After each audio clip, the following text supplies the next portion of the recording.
Deuxième tour, J-4. Aujourd'hui, c'est Michel Pouzol, candidat dans la troisième, qui s'exprime. Incendie d'une grande casse-auto à Longjumeau, origine du sinistre toujours inconnue. Et Michel Courtois remis en liberté sous contrôle judiciaire et interdit d'Essonne. Développement, Patrice Arditi.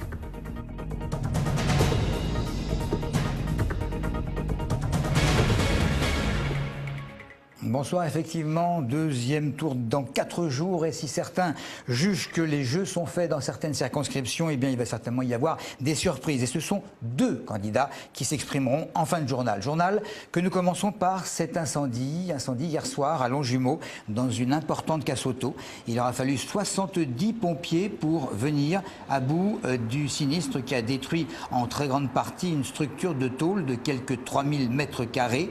2 à 300 voitures ont été détruites. L'établissement vendait aussi bien des voitures d'occasion que des pièces détachées. Et aujourd'hui, la vingtaine de salariés s'inquiétaient pour les emplois.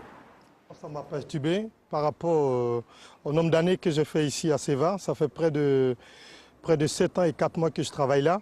J'avais un peu peur de perdre mon emploi, dû au fait qu'aujourd'hui, il y a trop de chômage, il y a trop de chômeurs. Et que j'avais un peu peur de partir au chômage avec mes collègues et de trouver un autre emploi, quoi. Et vu ce qui s'est passé, on ne sait pas ce qui s'est passé. Après, vu l'enquête des experts de la police et tout ça, on verra ce qui va se passer après et puis on verra, voilà. Michel Courtois, mis en examen donc, pour le meurtre de Nathalie Davids dans l'affaire des meurtres de l'Essonne en novembre dernier, a été remis en liberté lundi soir. Après une longue bataille judiciaire de son avocat, le suspect a une interdiction de se rendre en Essonne et il doit pointer régulièrement au commissariat. Prochaine bataille pour lui obtenir un non-lieu. Audrey Coll. Incarcéré depuis novembre à Fleury-Mérogis pour le meurtre de Nathalie Davids à Juvisy-sur-Orge, Michel Courtois, après 2 demandes de remise en liberté rejetées, a retrouvé sa maison lundi soir. Toujours mis en examen pour le premier des 4 meurtres de l'Essonne, il attend dorénavant d'être lavé de tout soupçon. L'homme de 46 ans avait avoué le meurtre de son ex-compagne en garde à vue avant de se rétracter. Ses aveux ont été contestés par son avocat, maître Yacine Bouzrou, qui remet en doute le bon déroulement de ces 48 heures. L'accusation de Michel Courtois avait pris un nouveau tournant après l'arrestation et la mise en examen de Yoni Palmier pour les 4 meurtres de l'Essonne. Aucun lien n'a été trouvé entre les 2 hommes. L'avocate de la famille Davids, maître Elisabeth Auerbacher, regrette l'impuissance de la justice et des dysfonctionnements dans les investigations. En attendant, la famille espère connaître la vérité, tandis que Michel Courtois espère obtenir le non-lieu. Difficile de savoir ce qui s'est passé dans l'affaire du petit Moussa. Cet enfant de 4 ans retrouvé 23 heures après sa disparition de son domicile de Draveil sur une terrasse de Vigneux, après avoir fait une chute de 5 étages en passant par cette lucarne. Comment est-il parvenu dans cette ville? Que s'est-il passé? Le pronostic vital du garçon est toujours engagé, mais des examens médicaux ont démontré qu'il n'avait avant sa chute subi aucune violence, quelle qu'elle soit. La polémique déclenchée par la campagne du président de la République ne faiblit pas. Alors nous avons voulu savoir ce que les femmes en pensaient, des Essonniennes bien sûr. Valérie, elle a déconné sur toute la ligne, moi je pense. Et puis je pense que c'est un manque de respect pour son mari parce qu'il a comme de la considération pour cette femme qui a beaucoup fait pour elle.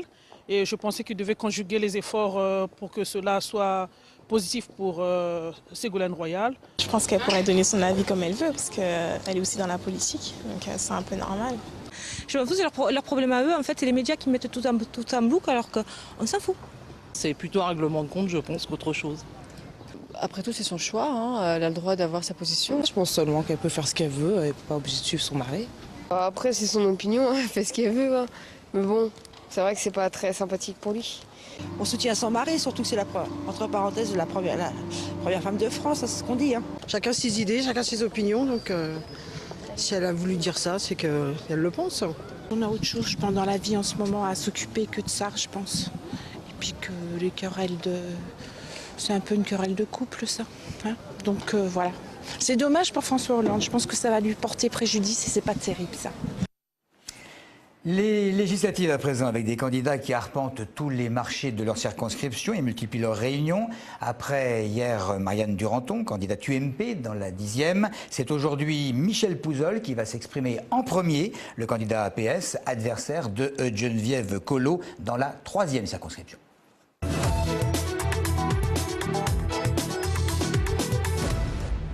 Le dimanche 17 juin auront lieu le deuxième tour des élections législatives. Dans la 3e circonscription de l'Essonne, vous m'avez placé en tête au premier tour. Plus que jamais, nous devons accentuer le mouvement dimanche prochain. Vous le savez, François Hollande et Jean-Marc Ayrault ont besoin d'une majorité forte pour gouverner ce pays, pour mettre en œuvre les 60 propositions pour lesquelles vous les avez élus. La France a besoin d'une voix forte qui pèse sur la scène internationale pour sortir de la crise, redresser le pays et aussi favoriser le redémarrage de l'économie.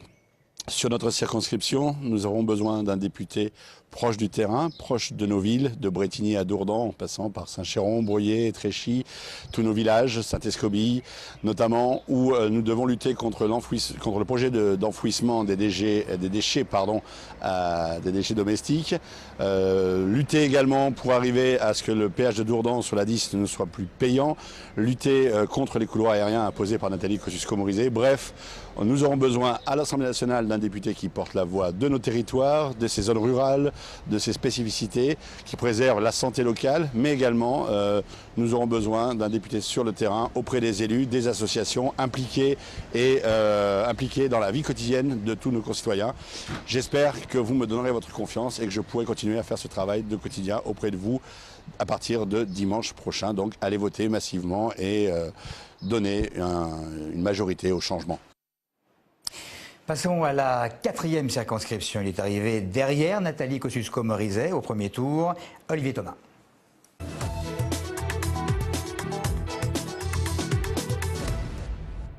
Bonjour, je suis Olivier Thomas, le candidat socialiste et de la majorité présidentielle dans la 4e circonscription de l'Essonne, face à la députée sortante Nathalie Kosciusko-Morizet, qui était également, vous le savez, la porte-parole de Nicolas Sarkozy dans la campagne des présidentielles. Je suis le candidat du Rassemblement, de la gauche, des écologistes, de toutes les forces de progrès.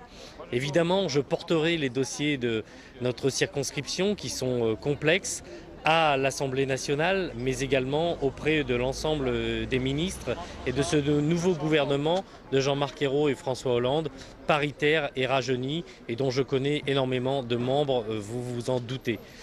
Je pense que ce qui est important pour notre circonscription, ce sont justement ces dossiers qui n'ont pas avancé depuis 10 ans, mais c'est également de porter le changement au niveau national à l'Assemblée nationale, de porter ce changement tant attendu des Français pour davantage de justice sociale, relancer l'emploi et surtout donner une priorité à l'éducation et à la jeunesse comme l'a promis François Hollande. Dimanche prochain, votez pour le changement, votez pour Olivier Thomas. Merci. Et demain, d'autres candidats sur Téléson. Pour terminer, ils sont trop petits pour voter, mais ils faisaient partie des 218 équipes qui participaient au tournoi national Benjamin de rugby. Ça se passait à Gif-sur-Ilette. 18 équipes de Benjamin se sont donné rendez-vous au Parc des Sports pour tenter de remporter ce prestigieux tournoi. Les vainqueurs de cette compétition se voyaient offrir des places pour la finale du Top 14 au Stade de France. Un joli cadeau pour ces fans de rugby. C'est un tournoi, ça fait la 4e édition et il a pour thème le Top 14. Il se déroule le jour de la finale du Top 14 et il a pour vocation d'avoir des clubs du Top 14 et là cette année on est gâtés. On essaye d'avoir des places pour la finale le soir même et donc le vainqueur va au Stade de France. On bénéficie de la proximité de la RATP et puis d'un sponsoring qu'on a avec la RATP qui nous finance un peu quelques billets, ce qui fait que les jeunes gagnants vont au Stade de France. Donc ça leur laisse un souvenir impérissable. A noter la victoire de Toulon au final, une performance que les seniors du RCT n'ont pu reproduire en fin de journée au Stade de France face au Stade toulousain. Voilà, c'est tout pour l'actualité. Pour ceux qui ne le sauraient pas, il y a une nouvelle soirée spéciale élection dimanche prochain, évidemment, dans nos studios de Téléson. Nous aurons le plaisir, évidemment, d'accueillir toutes les personnalités qui voudront bien venir, mais on aura l'occasion d'en reparler. Merci de votre attention. À demain.